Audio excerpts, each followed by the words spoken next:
Bonjour à chacune et à chacun. Aujourd'hui, nous allons ouvrir la parole de Dieu dans le livre qu'on appelle Actes des Apôtres.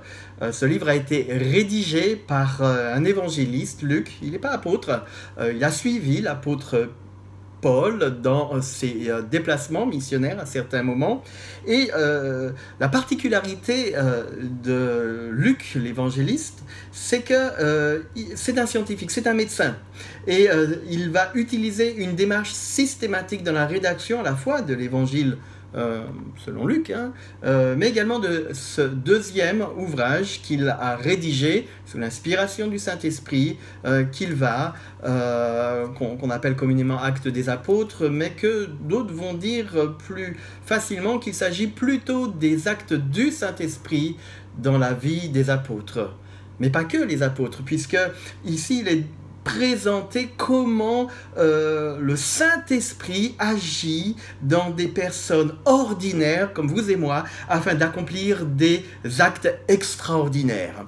Et cet ouvrage systématique qu'il rédige dans sa première partie va présenter, comme le faisait d'ailleurs aussi l'apôtre Paul dans son épître aux Romains au chapitre 12, mais aussi 1 Corinthiens chapitre 12, les dons spirituels, les charismes, au nombre de 9 présentés ainsi dans le livre, dans la première épître de Paul aux Corinthiens.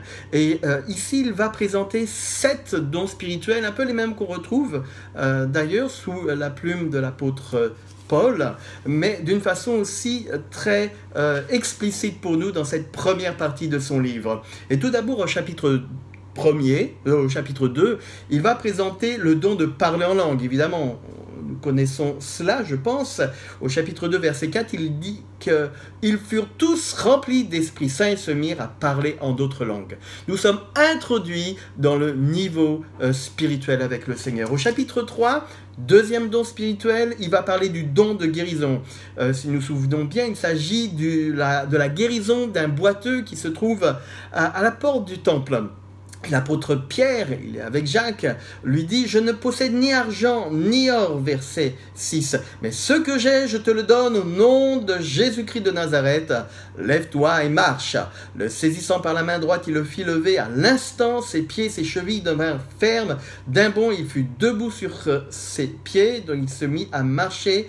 Il entra avec eux dans le temple en marchant, sautant et louant Dieu. Le troisième don spirituel, eh bien, c'est plus subtil, on le trouve au chapitre 4. Il s'agit de la parole de connaissance que nous trouvons là également avec Pierre et Jean qui ont à défendre de leur intégrité. Il nous est dit au chapitre 8 qu'ils furent remplis du Saint-Esprit. À ce moment-là, ils se mettent à discourir avec assurance de la connaissance concernant le Seigneur, chose que nous rencontrons parfois des difficultés à comprendre. Et le quatrième don spirituel présenté, c'est la parole de foi. Chapitre 4, verset 29, il est dit suite à cette confrontation. Et maintenant, Seigneur, sois attentif à leurs menaces et donne à tes serviteurs d'annoncer ta parole en toute assurance. Étends ta main pour qu'il se produise des guérisons, des signes, des prodiges par le nom de ton saint serviteur Jésus. Et quand ils eurent prié, le lieu où ils étaient assemblés trembla, ils furent tous remplis du Saint-Esprit, ils annoncèrent la parole avec assurance. C'est une parole de foi qui est propagée, qui est présentée et proclamée ici. Et puis nous avons le don du discernement des esprits. Chapitre 5, c'est l'épisode avec Anania et Saphira. Il nous est dit que Anania et Saphira vendent un champ et déposent une partie du prix au pied des apôtres en disant oui, c'est le prix que cela nous a coûté. Mais voici, il est dit, verset 3, Pierre lui dit, Ananias, pourquoi Satan a-t-il rempli ton cœur au point de mentir à l'Esprit Saint et de retenir une partie du prix du champ? Lorsque tu l'avais, ne demeurait-il pas à toi? Et après la vente, le prix n'était-il pas à ta disposition? Voilà, donc certaines personnes entraînés par le flux émotionnel d'un mouvement spirituel, eh bien se sont dit, tiens, mais oui, mais nous, on va tout de même garder.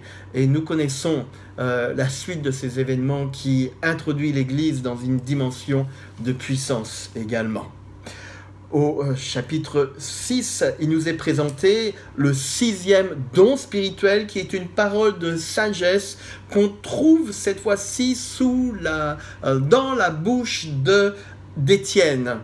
Il nous est dit au chapitre 6, verset 10, « Mais il n'était pas capable de résister à la sagesse et à l'esprit par lequel Étienne, parlait. » Étienne annonce des merveilles, la sagesse de Dieu, et ses détracteurs n'arrivent pas à le convaincre, ils sont en colère et vont jusqu'à mettre Étienne à mort. Et enfin, nous avons le 7e don spirituel, ou plutôt les miracles qui sont présentés à partir au chapitre 8 du livre des Actes, où au chapitre 8, verset 39, il est dit, quand ils furent remontés, alors il s'agit ici de Philippe qui parle à l'eunuque éthiopien, et lorsqu'ils furent remontés hors de l'eau, l'eunuque s'est fait baptiser, l'Esprit du Seigneur enleva Philippe et l'eunuque ne le vit plus, alors que, joyeux, il poursuivait son chemin. Quant à Philippe, il se retrouva dans Azote, puis il évangélisa toutes les villes par lesquelles il passait jusqu'à son arrivée à Césarée. Ça, c'est un miracle du Seigneur. Il est dans un lieu, il y a comme un déplacement qui s'opère et il se retrouve dans un autre lieu. Dieu accomplit des actes miraculeux aujourd'hui aussi par vous et moi qui sommes des personnes ordinaires afin d'accomplir des actes extraordinaires. Gardons cela dans notre cœur et mettons-le en pratique. Soyons bénis.